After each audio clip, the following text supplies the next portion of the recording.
Good morning, good morning. Forgot to turn my microphone on. Oops. That's a good start, isn't it? Wednesday, March 4th, 2026. I'm Jeffrey Rickman. This is PlainSpoken. Thanks for joining me this morning. Lots going on. First, man, I saw this thing. Non-heterosexual identity is in free fall among U.S. young adults. I'm going to talk about this in a couple minutes alongside many other things, but want to greet those of you who are signing on. Good morning to Nathan Couch, Jared Neal. Good to see Stacia and Pat. Hi, Eileen, Alice, Dreama, Brad, and Deborah. Got a good crew on here this morning. I know I went kind of fast through all those names. I'm not feeling that giddy. I don't know why I'm going fast this morning. It's a very quiet morning here in Yazoo City, Mississippi, where I am the Global Methodist Elder of the First Methodist Church. And excited for the day ahead. I thought I had a morning commitment that was going to take me until the afternoon to get back home, and I think we're going to cancel that, so I get my morning back, and so I'm happy. Glad to see Mike signing on this morning. Remember, everybody, to sign on. Let me know where you're from, what you're eager to talk about this morning. I like to know where my people's heads are at. By my people, I just mean the people who choose to spend time with me in the morning. I like those. I like those who watch later. It's better than nothing, but I'm especially grateful for those who are in the chat in the morning. You know, some people are on the way to work, and you should not chat on your way to work in the car. But, you know, and some of you are watching on TV and you can't type, but, you know, I appreciate those of you who participate in the conversation. We had a conversation yesterday that I didn't expect as much back and forth as there was, and it was a good thing. It's good for iron to sharpen iron and make sure that I don't know, that we're all living in the same world, and this is how that's done. It's best interpersonally with people in the same room, and of course I do that in the local church. But ever since I started this podcast aimed at spreading helpful and accurate information around disaffiliation, it's just been really clear to me there are a lot of people in our churches that don't know what's going on, and they want to know what's going on. And so that's why I started this morning podcast, is just to talk about things going on in the world, think through things that are impacting all of us. So this morning we're talking about sexual orientation, gender identity, changes and norms in our society. We're going to talk about abolitionism and abortion in Kansas and abroad, and we're going to talk about children making noise in church and the right disposition there. So, you know, we're kind of all over the place. I'm always kind of all over the place. But God is one. The truth is one. And as long as we have the same Holy Spirit and the same Bible, and we're driven to the same church, talked about that plenty yesterday. I did get sent that sermon that Doug France was talking about that made the case very well. So for people who are interested in that question, I might go through that on another live stream or something. If you'd be interested in that, let me know. You can always reach out to me at plainspokenpod@gmail.com. I like to know your thoughts. That's also where you can send me articles to review and content to consider. I think you're talking about my church, and it is beautiful this morning online. I'm glad you appreciated it. I hope other people appreciated it. It's you know, I had people write me afterwards and say, "Man, this is the you were right. This is the Achilles heel of Methodism, and I don't want it to be. I want us to be robust there." So hopefully that's how I'm interpreted. Hey, Janice and Tyson, good to see you, brother. And Dreama, oh, thank you. I appreciate that. Yeah, I'd like to think I'm helpful. I'm trying to be helpful. For those of you who didn't get to watch yesterday's live stream, I did plug my recent publication on Substack where I told my life story over 25 minutes. It's really, there are a lot of details missing, but you know, it'd take hours to do it right. So anyway, if you're interested in that, you should go over to my personal Substack at jeffreyrickman.substack.com. And it's the most recent thing published, and got a lot of good feedback from that. So, yeah, I'm glad to be able to, I hope it's a help to those of you. Oh, good. I'm glad you know it, Brad. And I don't know if Quattro's on the stream this morning, but Yeah, I forget his last comment yesterday. Quattro is always good for heating up, keeping the conversation spicy, isn't he? All right, I'm going to snooze motion on that so I'm not getting notifications. We should pray. Thought I'd make sure y'all are aware in the recent across the globe newsletter for the Global Methodist Church. They have prayer guides that they post for. We're going to be praying leading into the general conference in, I think it's in August of this year. And so they had a prayer guide. And so I went to it, got the March, April prayer guide, and it's just a one-page thing. So I was thinking it'd be like each day pray this, but it's not that. It's just how to pray for the petitions, the clergy and lay delegates, the Holy Spirit, God's will. So if you want to be in prayer for the Global Methodist General Conference, then that's where you can go to do that. I'm going to just say a morning prayer out of the Valley of Vision devotional book, and let's do one on, living by prayer. That's on page 147. The Lord be with you. O God of the open ear, teach me to live by prayer as well as by providence for myself, soul, body, children, family, church. Give me a heart frameable to thy will. So might I live in prayer and honor thee, being kept from evil, known and unknown. Help me to see the sin that accompanies all I do, and the good I can distill from everything. Let me know that the work of prayer is to bring my will to thine, and that without this it is folly to pray.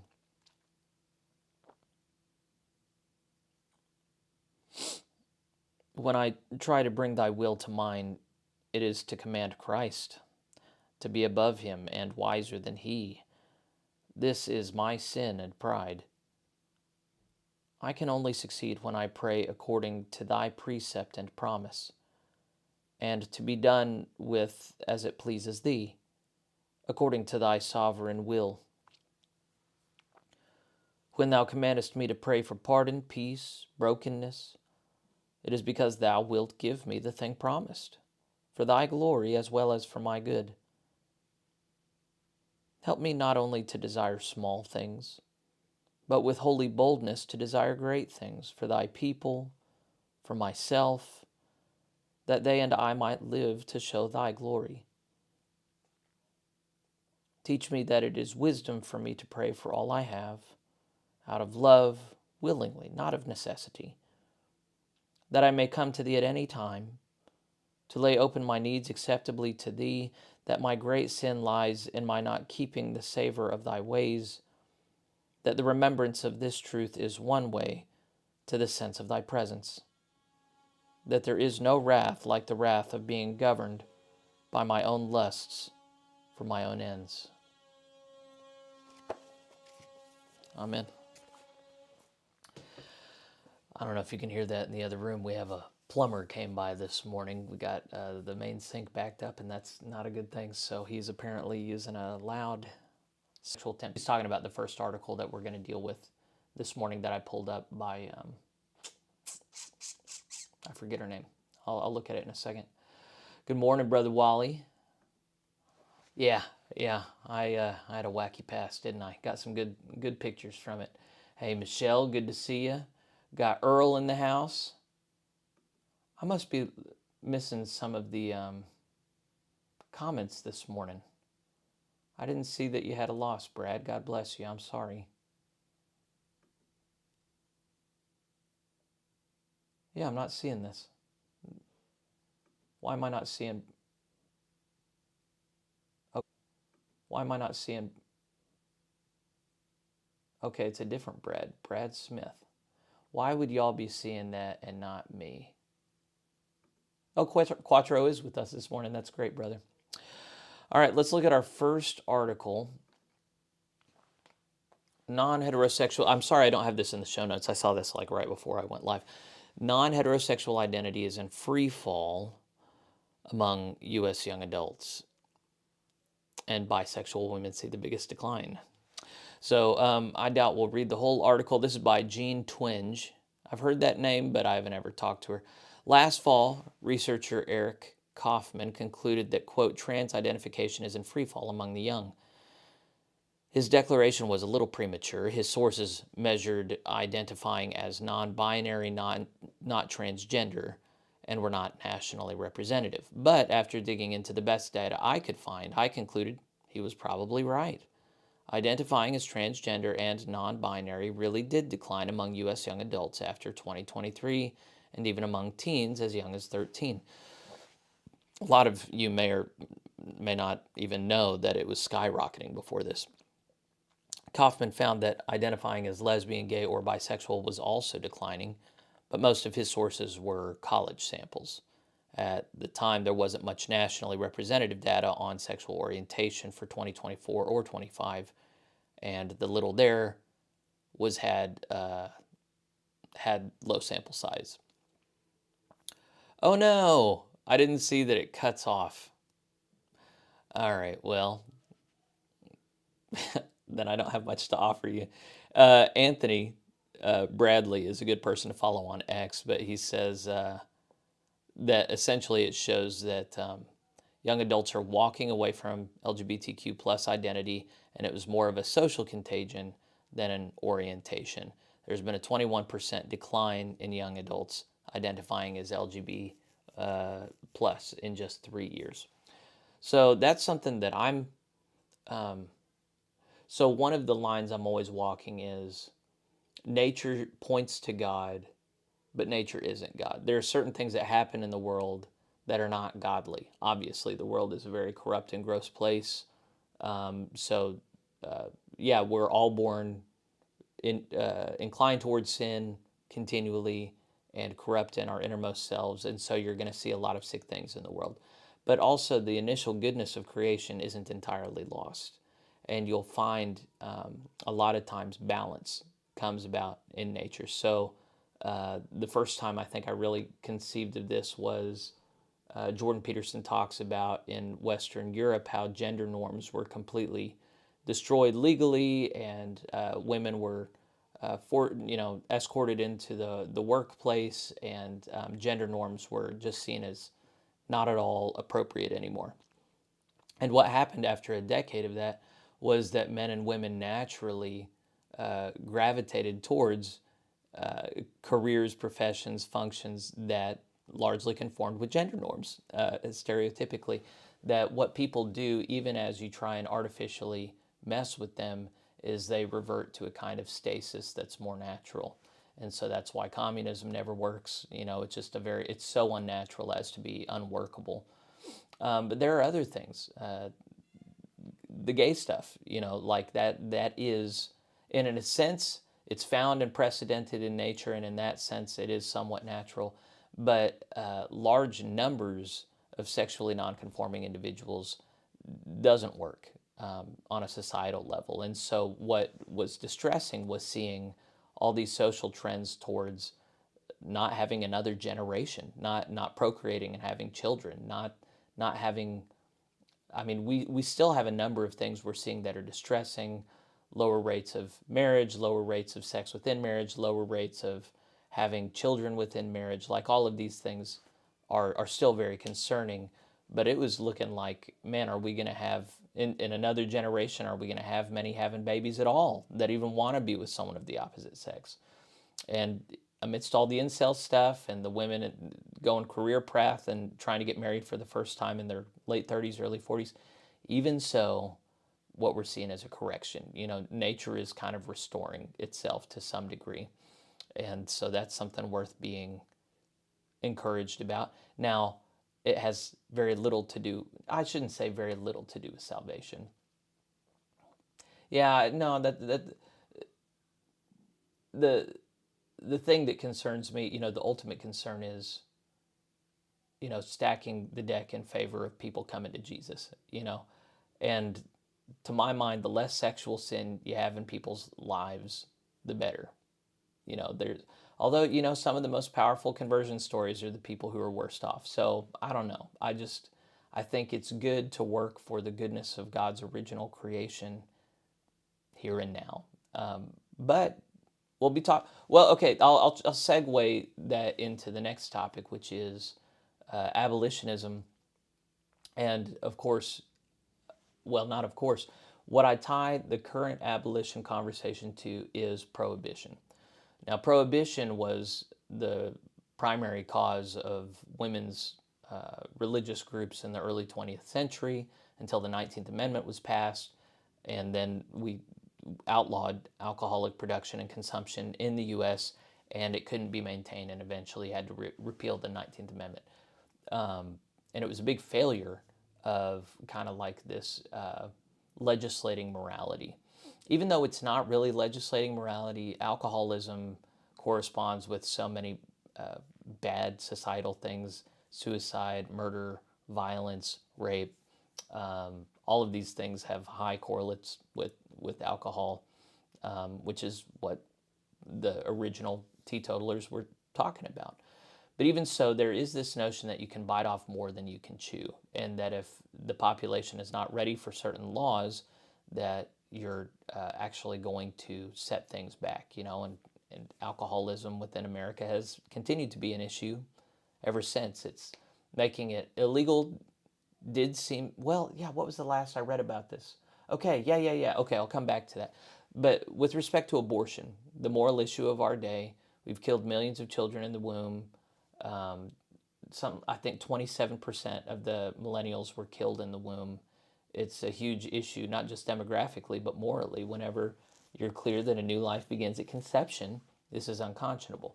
So there's a group of people called abolitionists that are working to pass legislation that treats lives in the womb just like every other life, which means that mothers are culpable for murder if they intentionally seek an abortion. So Kansas, even though they're a Midwestern state, have taken a line on abortion that is not biblical, that is not Christian. And so the headline here, and I was sent this by Brother Tyson, who's in Kansas: Republican lawmakers in this state want to reclassify abortion as homicide and make it death penalty eligible. It's a short article. Nashville, Tennessee, 2 Tennessee Republican lawmakers are pushing a bill that would classify abortion as homicide of an unborn child, potentially allowing prosecutors to seek the death penalty against anyone who obtains or assists with an abortion in the state. The bill would not apply retroactively to past abortions. It has not yet been formally filed. So here's what the bill would do. Representative Jody Barrett, a Dixon Republican, is leading the effort in the House. According to a copy of the amendment provided to WSMV, the legislation states it intends to have the protections of Tennessee's. So this is not for Kansas. This is for Tennessee. Well, Topeka, Kansas. Okay, we'll see if it at all impacts Kansas. The legislation states it intends to have the protections of Tennessee's criminal law apply equally to preborn children. Under that framework, an abortion or attempted abortion could be treated as murder or assault by the courts. Anyone who assists a person in obtaining an abortion, including a doctor, would also face criminal penalties. The bill leaked over the weekend. Barrett provided a copy to the news on Monday. So the Senate sponsor says the bill lacked votes. Senator Mark Pody, a Republican sponsoring the bill in the Senate, said the legislation in its current form is not gaining significant support. Quote, "We want to be very open and have a conversation, whether it's controversial or not. Let's hear from all sides to see where we are as Tennessee and where we stand. Talking to some colleagues, we don't have the votes to move something like that in the Senate at this moment." Pody said he does not consider the bill dead on arrival in the Senate, adding he believes there is a possibility for negotiation and that Republicans in the House and Senate could reach an agreement on language that could pass both chambers. The amendment could be officially introduced in the House Population Health Subcommittee. All right, so it sounds like that's a Tennessee's specific thing that Kansas is just looking at, which is interesting. But I've been following the abolition movement. Really kind of came out of Oklahoma. The main movers and shakers are out of there. I've done an interview. If you haven't ever really looked at this, they have kind of openly declared war on the pro-life movement because pro-lifers want this kind of incrementalist approach. They want to take steps in that direction of making abortion illegal, and they're generally not in favor of treating mothers seeking abortion as those seeking to kill somebody. They want mothers to be treated different than other people that seek to kill humans. They just see it as a, different qualitatively, or maybe it's a, usually they don't even get to the quality argument, they just get to the practicality. How practical is it that, how practical, okay, sorry, I was looking at the chat. We'll come back to stuff here in a minute. Contingent on the right state disposition, slavery. But it's just a viewpoint that I found very strange. There was once upon a time, even as a conservative, I would have looked at this article about this law being promoted and said, that is unconscionable. These poor mothers are fooled into this, and how dare we even think about treating them the same as anybody else. You know, and these doctors are just trying to do what's right for their patients, and we have a legitimate worldview difference here. And that's all partly true, but also we don't look at any other laws this way. You know, we don't get to say, what other laws do we get to say, well, we're not all of one mind on this, so we need to be more gentle here. You know, like the whole point of living together is having rules that we apply across the board, whether or not everybody's on board. Your moral personal consent is not needed to impose a law upon you. And if it gets to a place where you just can't take it anymore, you got to go somewhere else, you know, which is what some people have done. Rosie O'Donnell, Ellen DeGeneres, people who just can't live in this nation anymore, they have gone to other places. What they generally find is other places are worse. But, you know, when we're looking at this abortion thing, it's just not going to go away.